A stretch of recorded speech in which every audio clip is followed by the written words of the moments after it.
Sutrawati Kaharudin, ibu dari relawan kemanusiaan Andi Angga Prasadewa, mengaku sudah memiliki firasat sebelum putranya dilaporkan ditangkap pasukan Israel di perairan internasional dekat Siprus, Mediterania Timur. Firasat muncul dari Sutrawati saat ditemui di kediamannya di Jalan Yusuf Daengawing, Makassar pada Senin 19 Mei 2026.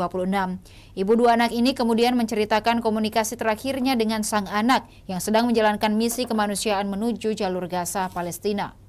Menurut Sutrawati, Andi Angga berangkat dari Turki melalui Marmaris Cruise Port bersama dengan puluhan kapal yang tergabung dalam misi Global Sumut Flotilla.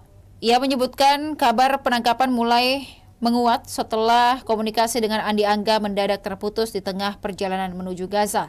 Sutrawati mengaku awalnya belum menerima informasi resmi dari pihak manapun, namun ia mulai merasa ada sesuatu yang tidak beres ketika pesan WhatsApp yang dikirim ke Andi Angga hanya centang satu sekitar pukul 3 sore kemarin. Sebelum kontak terputus, Sutrawati mengaku terus mengingatkan putranya agar selalu berdoa dan memperbanyak istighfar selama berada di perjalanan laut. Menurut Sutrawati, Andi Angga masih sempat membalas pesan terakhirnya sebelum komunikasi benar-benar hilang. Ia mengatakan putranya sempat mengeluhkan mabuk laut selama perjalanan menuju Gaza. Karena itu ia terus mengingatkan Andi Angga agar tetap tenang dan berserah diri kepada Tuhan. Saat ditanyai mengenai komunikasi terakhir dengan putranya, Sutrawati mengaku hanya bisa mengingat pesan-pesan doa yang terus ia sampaikan.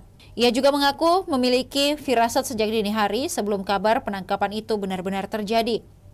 Kecurigaan Sutrawati semakin kuat ketika Andi Angga menitip pesan kepada adiknya apabila sewaktu-waktu tidak bisa lagi dihubungi.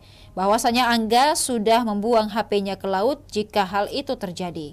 Demikian Tribun Timur Hot News kali ini. Saksikan beragam berita menarik lainnya hanya di kanal YouTube dan Facebook Tribun Timur. Download Tribun X sekarang. Menghadirkan lokal menjadi Indonesia.